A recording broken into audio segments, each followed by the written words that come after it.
ভারত প্রেমে আমরা আসক্ত। একটা সনদ হলো, সনদটা এখন মানতেছেন না। আপনার চরম গাদ্দার। হাসিনার চেয়ে শক্তিশালী ক্ষমতাধারী নেত্রী পৃথিবীতে ছিল কিনা জানি না। একটুখানি লাগাতার দিলে আপনারা পড়ে যাবেন। আর যদি একবার পড়েন ওই সংবিধান বুড়িগঙ্গায় ফেলে দিব। নতুন করে সংবিধান লেখে আপনাদের বিচার প্রকাশ্যে করব, এই গাদ্দারদের বিচার। বিদ্রোহ হয়, আমি তো শপথবদ্ধ ছিলাম পাকিস্তানের পক্ষে, সেই শপথ ভেঙে আমি বিদ্রোহ করলাম এবং একই সাথে সেনানিবাসে ঢুকে আমার অধিনায়ককে গ্রেপ্তার করে নিয়ে আসলাম। অধিনায়ককে গ্রেপ্তার করা জাতা বিষয় না, এটা আপনারা সবাই বুঝবেন না অধিনায়ক জিনিসটা কি। তারপরে সেই বিদ্রোহ যুদ্ধ চলে দীর্ঘ এত বছর, একটা বছর প্রায় 9 মাস যুদ্ধ। এই আওয়ামী লীগ ভারতে বসে যুদ্ধ তো করেই নাই, উল্টা 7 দফার একটা অনৈতিক চুক্তি করে বসে, যেই চুক্তিতে আমরা পরাধীন হয়ে যাই। আমার কেউ বলতে পারবেন স্বাধীনতার আগে আমরা পরাধীন ছিলাম? পাকিস্তান তো আমাদের ছিল, আমরা 7.5 কোটি লোক ছিলাম, আর ওরা ছিল 4 জাতিতে 5.5 কোটি। তো দোষ কার? এটা কেমন তোর হিসাব নিকাশ আমি কিছু এখনো বুঝি না। কি ছিল প্রত্যাশা আর কি পেলাম? স্বাধীনতা আগে ভালো ছিলাম না পরে ভালো ছিলাম? আমি 2 বার গুম হয়েছি। এটা কি পাকিস্তান আমলে হলে আমি হইতাম? আমি কখনো হইতাম না। আমার দেশের কি সেঞ্চুরি করা হয়েছে রেপে, পাকিস্তানে তা করছে। এখন পাকিস্তানের কথা বলে আমাকে আর নতুন ট্যাগ দেওয়া হবে। সোজা কথা বুঝি না আমরা। ভারত প্রেমে আমরা আসক্ত। স্বাধীনতার পর দেখেন স্বজনপ্রীতির নিয়ম।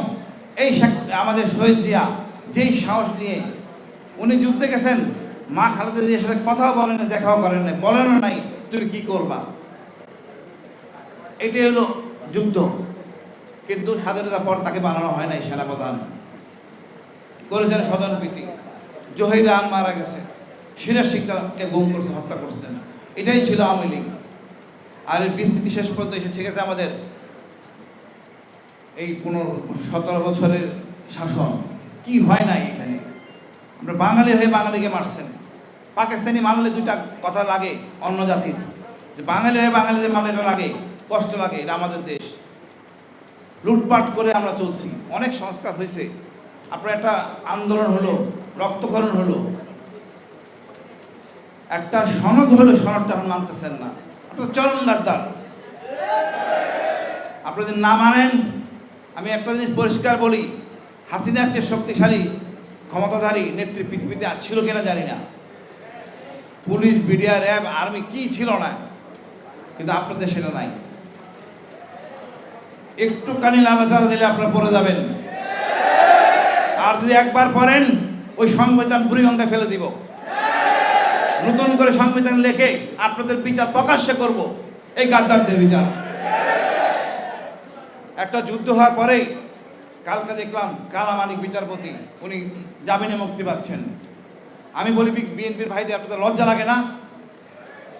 শহীদ জিয়াকে যে লোকটা বলে ভারতীয় পাকিস্তানি গুপ্তচর, সে কিভাবে মুক্তি পায়? এবং আমার শহীদ জিয়ার বীরত্তম খেতাবটা ফিরে নিয়ে আসে, আপনি কিছু করেন নাই। খালেদা জিয়াকে ক্যান্টনমেন্টে বের করে দিয়েছে, এখনো কোনো বলিষ্ঠ ভূমিকা নেন নাই। এদেরকে সাইজ করেন, তাহলে আপনারা নিজেরাই সাইজ হয়ে যাবেন।